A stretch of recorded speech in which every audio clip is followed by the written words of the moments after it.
Olá, meu irmão, minha irmã, aluno da nossa teologia para leigos da Diocese de Registro. Estamos tentando dar essas aulas de Cristologia e passando para você um pouco esta mensagem. Tomara que nós consigamos e que vocês consigam entender. Depois que eu der a aula, que eu vou fazer bem um resumo mesmo desta aula, eu vou enviar para vocês o texto pelo WhatsApp e vocês poderão estudar, lembrando um pouco daquilo que eu falei. Ok? Vamos em frente então. Pois estamos aí começando a Cristologia a partir dos sinóticos. Então eu vou falar sobre isso para vocês. Vou começar então com os evangelhos. Na Bíblia nós encontramos o evangelho de São Mateus, Marcos, Lucas e João. Quem são os sinóticos? Mateus, Marcos e Lucas. Mas, historicamente, vem Marcos, Mateus e Lucas. E cada um deles tem um objetivo. Sempre falando de Jesus Cristo, sempre revelando Jesus Cristo, mas cada um com um objetivo muito claro.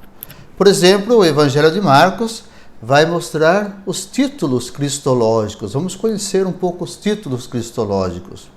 O Evangelho de Mateus vai mostrar Jesus como Messias, aquele que veio ao mundo para cumprir a missão que foi dada a partir do Antigo Testamento. Ele veio para cumprir o Antigo Testamento, por isso ele é o Messias.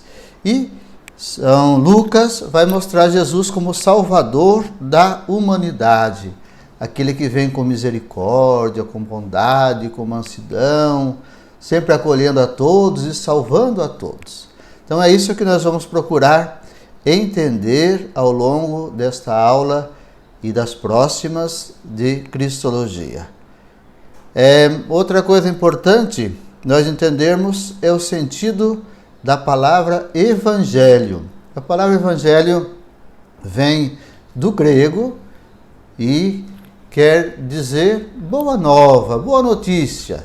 Era a grande notícia que se dava quando nascia, por exemplo, um filho de rei. Se tocavam as trombetas e dizia: agora eu vou anunciar o evangelho. Quer dizer, uma boa notícia para todo aquele povo, não é? Que teria nascido então o filho do rei. Então, evangelho é sempre boa notícia ou boa nova para todos nós. Por isso, cada evangelho traz uma boa notícia para todos nós. Vamos entender um pouquinho o evangelho de São Marcos. Marcos foi escrito mais ou menos nos anos 60, 65, alguns falam 70, até 75 depois de Cristo. Nós não temos exatamente a data disso. Mas nós sabemos que Marcos foi o primeiro a escrever o Evangelho, com uma mensagem muito clara e muito própria, que quer manifestar Jesus Cristo como o Filho de Deus. E isso eu vou explicar um pouquinho para frente. Antigamente, como eram escritos os Evangelhos? Com penas e papiros. Então, não tinha ainda os livros, as gráficas, por isso nós temos que entender um pouco essa realidade para chegarmos até o Evangelho. A Bíblia é usualmente dividida em primeiro e em segundo livro, né? Ou nós dizemos testamento. Eles, segundo um adágio antigo, completam-se, pois no Antigo Testamento o Novo é latente e no Novo o Antigo é patente. Então é bom a gente guardar essas expressões para a gente entender que eles se integram, tanto o Novo como o Antigo Testamento. Aquilo que estava no Antigo Testamento estava gestando o Novo em Jesus Cristo.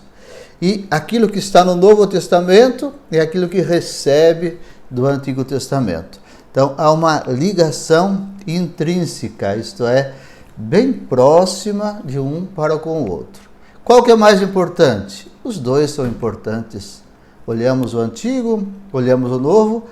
O Antigo ajuda a entender o Novo e o Novo também a entender o Antigo Testamento. Vocês sabem que na Bíblia católica há uma diferença entre a Bíblia com a Bíblia protestante. Na versão católica nós temos 46 livros, entre eles que não tem na Bíblia protestante: Tobias, Judite, Macabeus 1 e 2, Baruque, Sabedoria, Eclesiástico, que não existe. Por quê? Eles não consideram como livros sagrados e nós os consideramos. Também o Novo Testamento, por sua vez, apresenta uma divisão interna clara que se solidificou ao longo dos tempos. São 14 cartas atribuídas a Paulo, 7 nomeadas de universais: o livro dos Atos dos Apóstolos, o Apocalipse e os 4 Evangelhos. Então, isso é o total do Novo Testamento. A palavra Evangelho, já expliquei a vocês o seu significado, vindo então do grego, que significa também anunciar, contar, proclamar a palavra boa, a palavra de Deus. Mas vamos em frente para a gente falar um pouquinho sobre, de fato, o Evangelho de São Marcos, qual é a cristologia que se esconde dentro deste Evangelho. É bom também nós dizermos que a palavra sinótico tem um significado importante. Significa ver juntos. Nós dizemos que quando fazemos uma sinopse, é justamente pegar os 3 textos que falam sobre o mesmo conteúdo e ver a diferença de cada um. Isso é muito bonito, para que a gente possa entender. Sinopse significa ver juntos. Assim, nós entendemos que os 3, Marcos, Mateus e Lucas, têm algo muito parecido entre eles. E é bonito percebermos que cada um vê Jesus Cristo, o mesmo Cristo, de uma maneira diferente. É como se alguém olha para o bispo de registro, alguns dizem: esse bispo é sério, outros dizem: não, esse bispo é alegre, outros dizem: esse bispo é fechado. Cada um tem uma noção da forma com que vê o bispo. Assim também os evangelhos. Eles falam de uma mesma pessoa, mas eles veem de maneira diferente. Cada um com um objetivo claro de expressar quem é Jesus. Lembremos da aula passada a diferença entre Jesus e Cristo.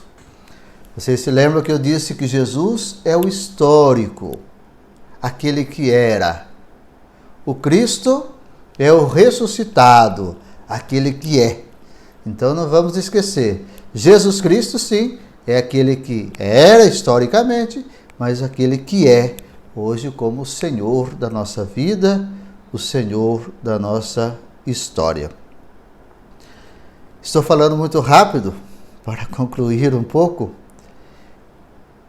Vamos falar um pouco então sobre o Evangelho de Marcos. Acho que é isso mesmo que eu queria falar. O Evangelho de Marcos foi redigido ali pelos anos 60 até 75 depois de Cristo. Vamos pensar, Jesus teria morrido por volta dos anos 30. Então, quase 30 anos depois é que foi escrito o Evangelho. Enquanto isso, vinha sendo falado, contado a história de Jesus. E por que foram escritos os Evangelhos? Vamos pensar, tinha a primeira geração, aqueles que conheceram e viveram com Jesus. Depois teve uma segunda geração, que são aqueles que viveram, mas não conheceram bem a Jesus, que eram filhos daqueles que teriam vivido com Jesus. E aí vem a terceira geração, aqueles que de fato não viveram com Jesus, que conheceram aqueles que conheceram Jesus. Então, para esses, os evangelhos foram escritos. Porque num tempo de tribulação, num tempo de procurar viver a fé, o evangelho precisava ser mostrado quem de fato era Jesus. Teria que ter escrito para que as pessoas pudessem entender. Então vamos lembrar da terceira geração, é essa que recebeu o evangelho para poder então alimentar a sua experiência de amor, a sua experiência de fé em Jesus Cristo. Como vivia a comunidade de Marcos? Vivia numa constante tensão, uma constante perseguição. E muita gente estava desanimando da fé. Por isso precisava que alguém escrevesse e mostrasse o quanto era importante Jesus Cristo. O Evangelho de Marcos é o mais curto de todos os evangelhos. Ele tem 16 capítulos.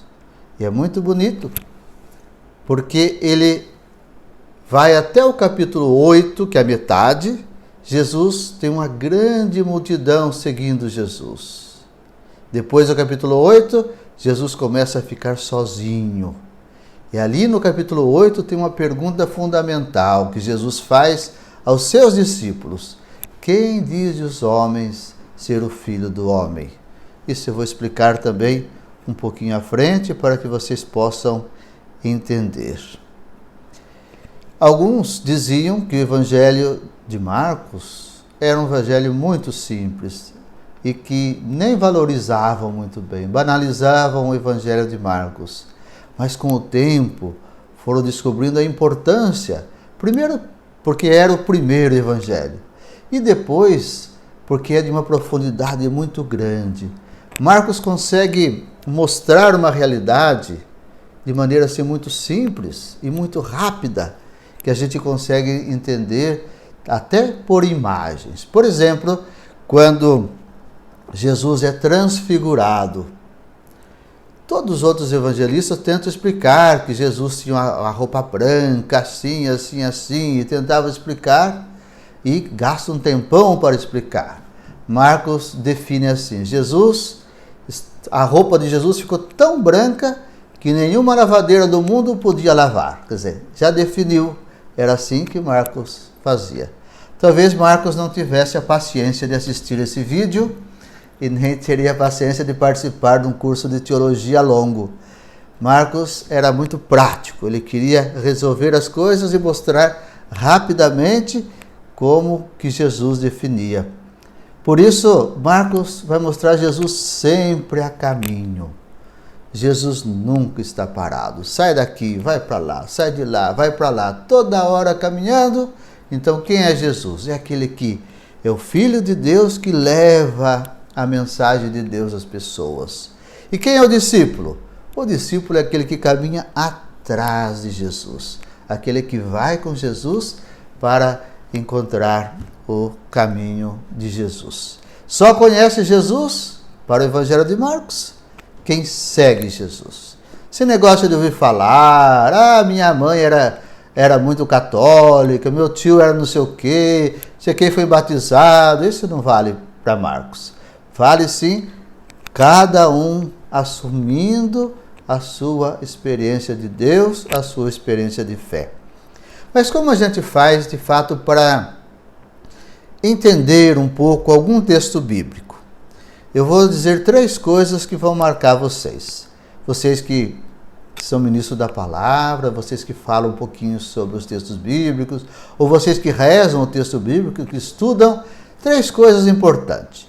Primeiro, temos que ver o texto. O que está escrito aqui? Está escrito isso, isso e aquilo. Então, o que o texto diz? O texto diz isto. Mas não basta ficar no texto, senão nós ficamos fundamentalistas, como são algumas pessoas de algumas religiões que pegam o texto segundo no pé da letra e não interpreta. A segunda coisa importante, além do texto, é o contexto, isto é, o que a comunidade está passando. É preciso que a gente veja, por exemplo, quando os evangelistas narram que Jesus está na barca. A barca está afundando. A barca é símbolo da comunidade, no mar, no mundo. Está afundando. E aí aparece então Jesus, ou Jesus acorda, conforme algum evangelho, e aí tudo fica tranquilo.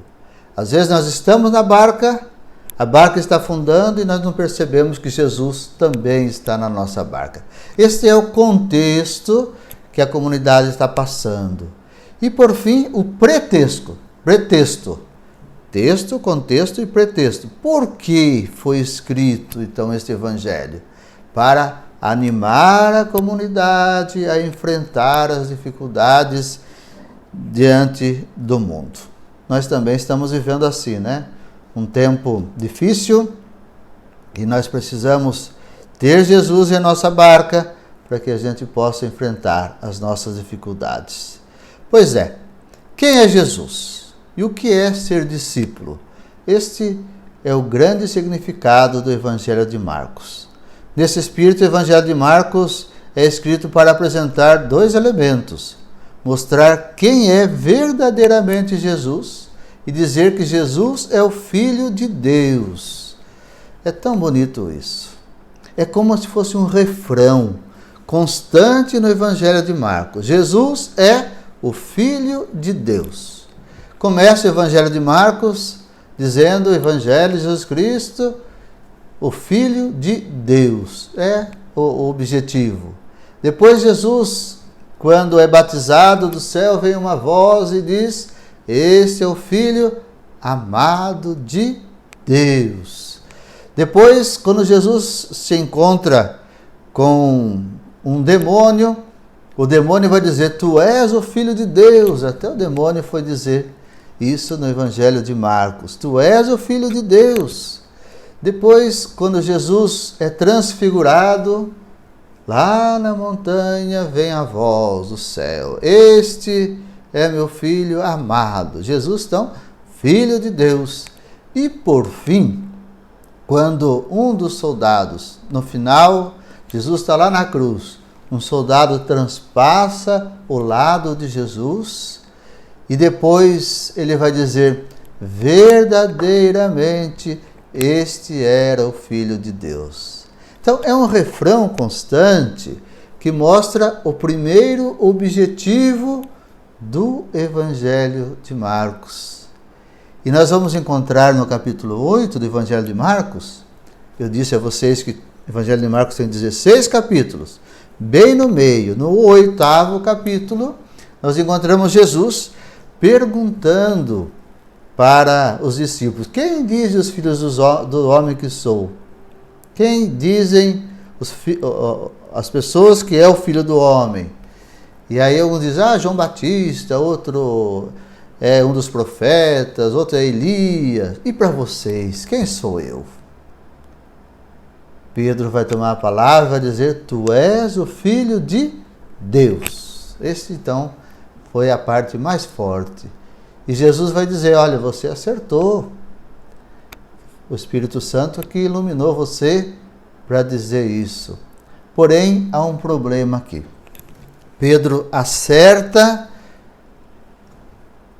a fórmula, mas erra o conteúdo. Porque Pedro vai dizer na fórmula que Jesus é o Filho de Deus, mas ele esperava um Messias cheio de poder. Lembram que eu expliquei para vocês sobre a esperança messiânica? Eles esperavam um Cristo diferente do que era. E Jesus veio para servir. Tanto é que depois Jesus começa a dizer: o Filho do Homem vai sofrer, vai ser perseguido, vai morrer, vai dar a vida e depois vai ressuscitar. E Pedro chama Jesus do lado e diz: Senhor, pare de falar desse assunto, está ficando chato. Tem muita gente indo embora, então pare de falar sobre isso. E Jesus vai dizer: afasta de mim, Satanás, porque você quer desviar o meu caminho. Pois é, aqui nós entendemos então por que Jesus constantemente no Evangelho, que fazia um milagre, ou ele curava alguém, ele pedia, não conte as pessoas, justamente por isso, por causa da esperança messiânica. As pessoas esperavam um Cristo e Jesus vem para agir de outra maneira, através do serviço, através do amor.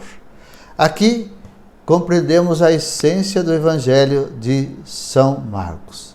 Ele vem como Filho de Deus para implantar o reino de Deus.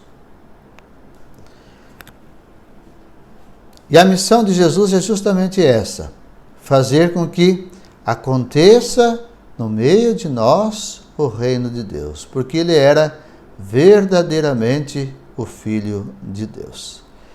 E assim, nós vamos concluindo essa reflexão do Evangelho de São Marcos. Eu enviarei para vocês depois os textos, vocês poderão ler e vão entender direito, tá bom?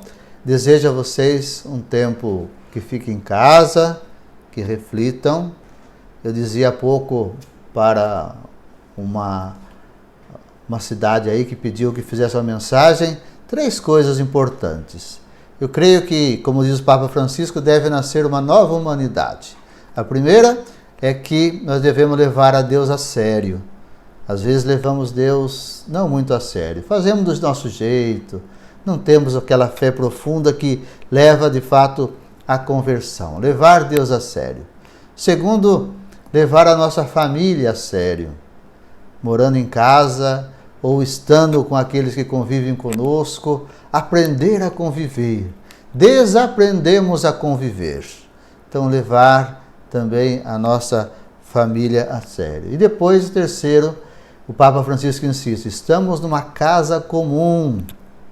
Quando alguém faz uma coisa má lá longe, chega até nós, vivemos uma casa comum. Por isso é tão importante que a gente aprenda a valorizar as pessoas, a amar as pessoas, a defender as pessoas, a cuidar desta nossa casa comum. Certamente nascerá uma nova humanidade a partir também desse sofrimento. Depois da tempestade vem a bonança, diz o refrão. Então que Deus nos abençoe, que Deus abençoe os nossos alunos, em nome do Pai, do Filho e do Espírito Santo. Amém.